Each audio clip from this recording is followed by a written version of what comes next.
সন্ধ্যায় বর্ষার আকাশ ঘন কালো মেঘে ঢেকে আছে। ঝিপঝিপে বৃষ্টির মাঝে মাঝে বিদ্যুৎ ঝলকানো আলো ছড়িয়ে পড়ছে চারিদিকে। এমন ঝিপঝিপে বৃষ্টির মাঝে কাঁচা রাস্তার পাশে দাঁড়িয়ে কোমল ফেরিওয়ালা মাথায় পলিথিনের ব্যাগ পেঁচিয়ে বেচা কেনা করছে। সে কোমল ফেরিওয়ালা গত 10 বছর যাবৎ এই গ্রামে চুড়িমালা ফেরি করে বিক্রি করে। প্রতি সপ্তাহের বৃহস্পতিবার দিন তার আগমন ঘটে এই কুসুমপুর গ্রামে। কোমল ফেরিওয়ালাকে ঘিরে গ্রামের কয়েকজন মেয়ে বউ মাথায় ছাতা ধরে হাসি তামাশা করে কিনছে চুড়ি, মালা, আরো কত কি। হঠাৎ করে কারো উপস্থিতি টের পেয়ে মেয়েগুলো মুখ মলিন করে দৌড়ে পালিয়ে গেল যে যার বাড়িতে। কোমল মাথা ঘুরিয়ে পাশে তাকিয়ে দেখল কুসুমপুর গ্রামের মোড়ল মাথায় ছাতা ধরে গ্রামের সালিশি শেষে বাড়ি ফিরছেন। কোমল ওনাকে আসতে দেখে জোর হাত করে সম্মান নিবেদন করল।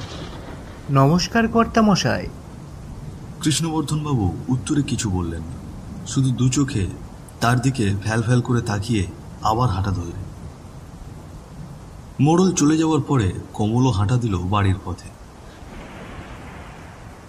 ততক্ষণে চারপাশের অন্ধকারটা বেশ জাঁকিয়ে বসেছে। আকাশ ফেটে খানিক বাদে বাদে বাজ পড়ছে। কোমল দ্রুত পা চালিয়ে যাওয়ার চেষ্টা করছিল, যতটা তাড়াতাড়ি বাড়ি ফেরা যায়। কোমল ফেরিওয়ালার বাড়ি শিমুলতলি গ্রামে। এই গ্রাম থেকে প্রায় 5-7 মাইলের পথ হবে। খানিকটা পথ যেতে না যেতেই ঝমঝমিয়ে বৃষ্টি নামল। কোমল তাড়াহুড়ো করে একটু দূরে থাকা হরণ কাকার চায়ের দোকানে গিয়ে উঠল। হরণ কাকার সাথে কোমলের অনেক ভালো সম্পর্ক। কোমল যখনই গ্রামে আসে হরণ কাকার হাতে চা না খেয়ে সে বাড়ি ফেরেনি। কোমলকে এমন ভর সন্ধ্যাবেলায় আধ ভেজা অবস্থায় দেখে হরণ কাকা বললেন, ইগো কোমল, আজ এত সন্ধে অবধি ফেরি করছো যে? দেখছো তো আকাশের অবস্থা ভালো না। কাকা, তোমাদের আর কি 12 মাসই বেচা কেনা চলে, কিন্তু আমাদের তো আর তা হয় না। রথযাত্রার উৎসবের জন্য কদিন একটু ভালো বেচা কেনা হচ্ছে, বুঝলে? তা দাও দেখিনি গরম গরম 1 কাপ চা। হরণ কাকা চুলো থেকে ধোঁয়া ওঠা গরম চা নামিয়ে কোমলের দিকে এগিয়ে দিল। কোমল চায়ে চুমুক দিতেই যেন তার মাথা ঠান্ডা হয়ে গেল। তখনও মুষলধারে বৃষ্টি পড়ছে। বৃষ্টির জলে গ্রামের মাঠঘাট পরিপূর্ণ। রাত প্রায় 8টা।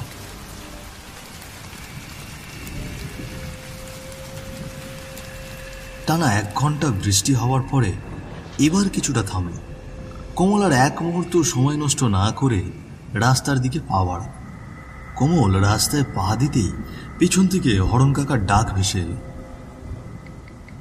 কোমল বলি, অনেকটা রাত হলো, সামনের বড় বাঁশঝাড়টা পেরোলেই তো শ্মশান ঘাট। তুমি একটু সাবধানে যেও। শুনেছি মানুষ এখানে অদ্ভুত কিছু দেখতে পায়। একটা কথা বলি, যদি কেউ পেছন থেকে ডাকে তাহলে সাড়া দিও না যেন। কাকা, তুমি চিন্তা করো না, আমি সাবধানেই যাব। তাছাড়া এর আগেও তো অনেকবার ওই রাস্তা দিয়ে বাড়ি ফিরেছি, কই কিছুই তো চোখে পড়েনি। কথা শেষ করে কোমল আবার হাঁটা ধরল। ঘুটঘুটে অন্ধকারের মধ্যে ছোট্ট টিমটিমে একটি টর্চ নিয়ে ধীরে ধীরে এগিয়ে যাচ্ছে সে। বৃষ্টি থামলেও আকাশে তখনও ঘন কালো মেঘের হেলা খেলা চলছে। মাঝে মাঝে বিদ্যুৎ চমকানোর আলোয় অন্ধকারে ঢাকা পথটা উজ্জ্বল হয়ে উঠছিল। রাস্তার দুপাশের বড় বড় গাছগুলো অন্ধকারের মধ্যে যেন মনে হচ্ছে এক একটি দায়িত্ব। বড় রাস্তার মোড়টি পার করলেই শুরু হয় বাঁশঝাড়ের রাস্তা। প্রায় মাইল খানেক পথ শুধু বাঁশঝাড়ে ঢাকা। বাঁশঝাড়ের আড়ালে অন্ধকারটা যেন আরো গাঢ় হয়ে উঠল। কোমলের ভেতরে কেন জানি একটা অজানা ভয় ঝেঁকে বসল। অনেকবার এই রাস্তা অতিক্রম করেছে সে, কিন্তু আজ কেন জানি সবকিছুতেই এক আলাদা অনুভূতি।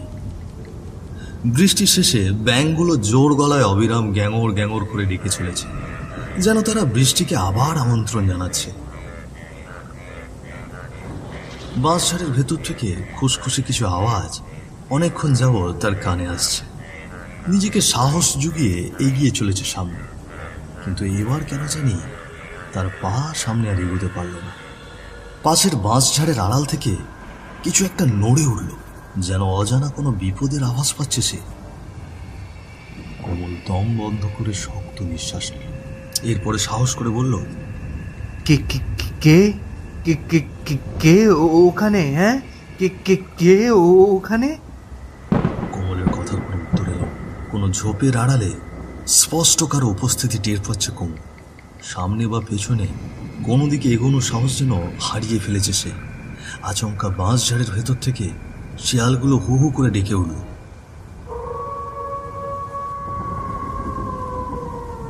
শিয়ালের রুক্ষ চিৎকারের মাঝে মিশিয়ে আছে যেন কারো মৃত্যুর কান্না, যেন কোনো অঘটন ঘটতে চলেছে। এখানেই যদি শেষ হতো তাহলে হয়তো ভালো হতো, কিন্তু না। কমলকে পাথর বানিয়ে এবার তার কাঁধে এসে পড়ল একটা ঠান্ডা হাত, যেন হাতটি কোনো জীবিত মানুষের নয়। কারণ কোনো জীবিত মানুষের হাত এতটা ঠান্ডা হতে পারে না। কমল কিছু বুঝে ওঠার আগেই ভয়ে তার গলা দিয়ে চিৎকার বেরিয়ে এলো, বাঁচাও, বাঁচাও আমাকে, আমাকে ছেড়ে দাও, আমাকে ছেড়ে দাও। কমলের চিৎকার শুনে পেছন থেকে সান্ত্বনা দিয়ে একটি ঠান্ডা কণ্ঠস্বর ভেসে এলো, আরে দাদা, ভয় পাবেন না, আমি রজত, সামনের গ্রামে আমার বাড়ি। মুহূর্তে কমলের চোখ মুখ যেন রাগে লাল হয়ে উঠল। এমনিতেই সে অনেক ঠান্ডা স্বভাবের মানুষ, নিজের নামের মতো মনটা অনেক কোমল, কিন্তু আজ যেন তার রাগ গর্জন ফেটে বেরিয়ে এলো। এই ছেলে পাগল হয়েছে? হ্যাঁ, এভাবে কি কেউ কারো পেছন পেছন আসে? একেবারে ঠেটিয়ে গালের নিচে একটা চড় বসিয়ে দেব। রোগা একহারা চেহারা, পরনে এক টুকরো ছেঁড়া গেঞ্জি আর ধুতি। ছেলেটার মুখে অসহায়ত্বের ছাপ, যেন তার খুব সাহায্যের প্রয়োজন। কমলের অমন রুক্ষ ব্যবহারের পরও ছেলেটির মুখ ঠান্ডা। মুখে এক দুশ্চিন্তার ছাপ নিয়ে ছেলেটি বলল, ক্ষমা করবেন দাদাবাবু, আসলে আমি আপনাকে অনেকক্ষণ থেকেই ডাকতে চাইছি, কিন্তু সাহস হচ্ছিল না। আসলে আমার ছোট ভাই আজ বিকেলে মারা গিয়েছে, তার সৎকার করবার জন্য কোনো মানুষ এগিয়ে আসেনি। দয়া করে আমার ছোট ভাইয়ের শেষ দাহ করতে আপনি কি আমায় একটু সাহায্য করবেন? কি সব বলছো? হ্যাঁ, আমি এখন এই রাত্রিবেলা তোমার ভাইয়ের দাহ করব? বলি ও ছোকরা, গ্রামে এত মানুষ থাকতে তুমি আমার কাছে কেন সাহায্য চাইছো শুনি? দয়া করুন দাদা, এখন যদি ভাইয়ের দাহ না করতে পারি তাহলে সারা রাত তার লাশ নিয়ে আমায় বসে থাকতে হবে। একটু সাহায্য করুন। আপনার ভাই হলে কি আপনি লাশটাকে এইভাবে নিয়ে থাকতে পারতেন বলুন? কমল যেন একেবারে নড়ে চড়ে উঠলে। সে কি করবে বুঝে উঠতে পারছিল না। ছেলেটির কথায় তার মনের এক কোণে মায়ার উদয় হল। আবার এমন দুর্যোগের রাতে যাওয়াটা ঠিক হবে কিনা সেটা ভেবেই পিছু পা হচ্ছে। অনেক ভেবে সে সিদ্ধান্ত নিল ছেলেটিকে সাহায্য করবে। আচ্ছা চলো দেখি, তবে বেশি দেরি করতে পারবো না বাপু, আমার আবার বাড়ি ফিরতে হবে জলদি। না না, বেশি দেরি হবে না, চলুন দাদা। দুজনে মিলে সামনের দিকে হাঁটতে শুরু করল। ছেলেটি সামনে সামনে যাচ্ছিল আর কমল ছেলেটিকে অনুসরণ করে তার পেছন পেছন হাঁটছিল। ঘুটঘুটে অন্ধকারের মাঝে দুজন হেঁটে চলেছে গ্রামের উঁচু নিচু কাদামাখা রাস্তা ধরে। হঠাৎ কমল খেয়াল করে দেখল, এতক্ষণ যে ব্যাঙ আর শেয়ালগুলো করুণ সুরে ডাকছিল তারা হঠাৎ চুপ করে গিয়েছে, যেন কোনো কিছুর ভয়ে তারা টুং শব্দটিও করছে না। চারিদিকে একদম নিস্তব্ধ। হাঁটতে হাঁটতে এবার ছেলেটি বাঁশঝাড়ের ভেতরের দিকে যেতে লাগলো। তাকে বাঁশঝাড়ের দিকে যেতে দেখে কমলের পা থেমে গেল। সে আঁতকে উঠে বলল, কি ব্যাপার, তুমি এই জঙ্গলের মধ্যে কোথায় যাচ্ছ? গরিব মানুষের বাড়ি দাদা, জঙ্গলের মধ্যে ছাড়া আর কোথায় হবে?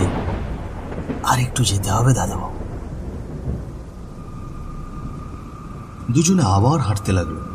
বড় বড় বাঁশঝাড়ের মধ্যে নিশুতি অন্ধকারের পথ ধরে। কোমলের মনের মধ্যে কেমন জানি খচখচ করছিল, যেন কোনো অঘটন ঘটতে চলেছে। তার মন বারবার তাকে সাবধান করছিল, কিন্তু যাকে সে কথা দিয়েছে সাহায্য করবে তাকে মাঝপথে এসে কিভাবে ছেড়ে যাবে, এমন দ্বিধা সঙ্গে নিয়েই এগোচ্ছে সে। এমন সময় হঠাৎ জঙ্গলের মাঝখান বরাবর এক নির্জন জায়গায় ছেলেটি দাঁড়িয়ে পড়ল।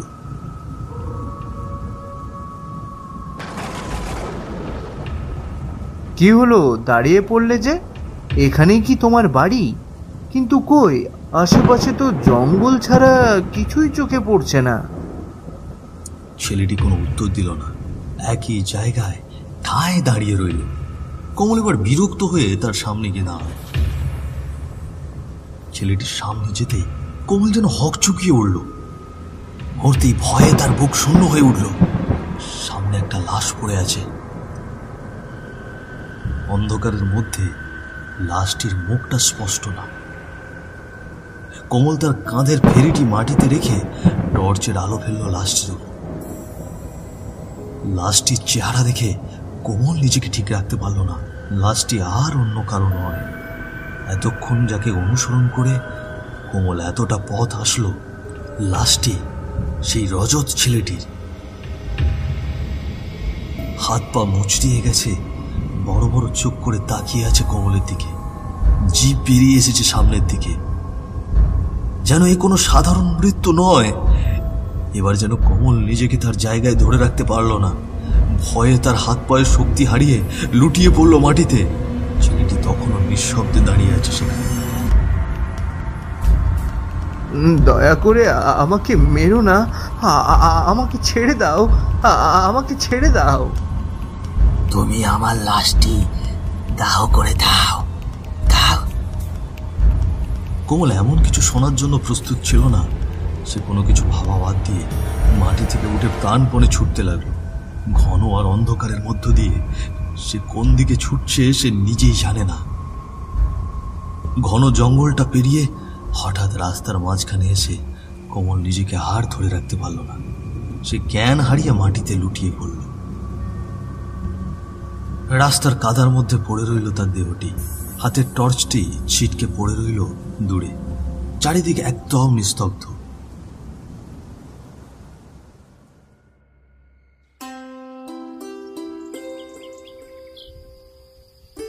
কাল রাতের প্রাকৃতিক দুর্যোগের পরে আজ সকালটা সূর্যের আলোয় চারিদিকে উজ্জ্বল হয়ে উঠেছে। গ্রামের মানুষ যে যার কর্মজীবন নিয়ে ব্যস্ত। হরণ কাকা বারান্দায় দাঁড়িয়ে আনমনে কি যেন ভাবছে। হঠাৎ ঘরের ভেতর থেকে ভেসে এলো এক পরিচিত কণ্ঠস্বর। আমি এখানে কেন? কোমল বিছানায় শুয়ে তার চোখে মুখে ভয় আর হতাশার ছাপ। যেন সে বুঝে উঠতে পারছে না তার সাথে ঘটা ঘটনাগুলো। মনের ভেতরে জমানো হাজারো প্রশ্ন। এমন সময় হরণ কাকা ঘরের ভেতরে গেলেন। কি কমল, এখন ভালো লাগছে শরীরটা? হ্যাঁ ভালো, কিন্তু কাকা আপনি, মানে আমি এখানে আসলাম কিভাবে? রোজ রাতে দোকান বন্ধ করে একবার হলেও আমি ওই বাঁশঝাড়ের দিকে যাই। রোজকার মতো কালও গিয়েছিলাম। হঠাৎ দেখি রাস্তার পাশে কাদার মধ্যে তুমি পড়ে আছো। তারপরে হারুকে ডেকে অনেক কষ্ট করে তোমাকে সেখান থেকে তুলে এনেছি। এখন বলো তো কাল কি হয়েছিল? কাকা, ওই পিশাচের কথা আমি তোমাকে কিভাবে বলবো বুঝতে পারছি না। কাল রাতে আমি যখন... কোমল তার সাথে ঘটা সব ঘটনা হরণ কাকাকে খুলে বলল। এত ভয়ঙ্কর কথা শুনেও হরণ কাকার মুখে বিন্দুমাত্র ভয় বা বিষণ্ণতার ছিটে ফোঁটাও নেই। কিন্তু উনি কি যেন গভীরভাবে ভাবতে লাগলেন, যেন মনে মনে কোনো পুরনো স্মৃতিচারণ করছেন। হরণ কাকাকে চুপচাপ দেখে কোমল নীরবতা ভেঙে জিজ্ঞাসা করলেন, কি হলো কাকা? আপনি কিছু বলছেন না যে? আপনি কি ওই পিশাচটার বিষয়ে কিছু জানেন? অমল, ওই ছেলেটা কোনো পিশাচ নয়, ও আমার ছেলে রজত। হরণ কাকার কথা শুনে কমলের মাথায় যেন আকাশ ভেঙে পড়ল। কি সব আবোল তাবোল বলছেন কাকা? আপনার ছেলে তো শহরে পড়াশোনা করতে গিয়েছিল, তাহলে? হ্যাঁ, তুমি ঠিকই বলেছ, পড়াশুনো করতে গিয়েছিল শহরে।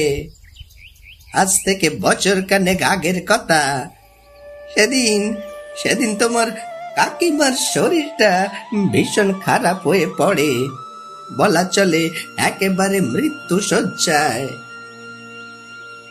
রজতের বাপ, রজতরে একবার খবর পাঠাও না, তাহারে একবার পরানটা ভরে শেষ দেখাটা দেখতে চাই।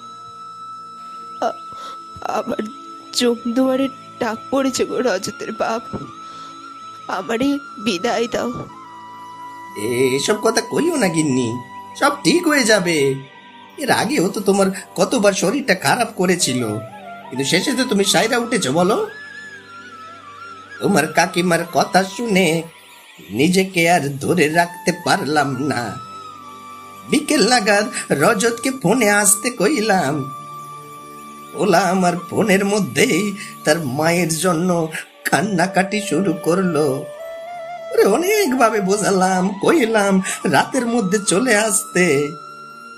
সেই কথাটাই আমার জীবনের অভিশাপ হয়ে নেমে এলো গো, অভিশাপ হয়ে নেমে এলো। বেলা বাড়তে বাড়তে তোমার কাকিমার অবস্থা আরো খারাপ হতে লাগলো। ডাক্তার আগেই কইছিল যে সে আর বাঁচবে না। সেদিন রাত 9টার নাগাদ তোমার কাকিমা শেষ নিঃশ্বাস ত্যাগ করলো। আমার জীবন সঙ্গী আমার হাত ছেড়ে চলে গেল সেই স্বর্গ রাজ্যে। রাতে অনেকবার রজতকে কল করেছি, কিন্তু তার ফোন বন্ধ।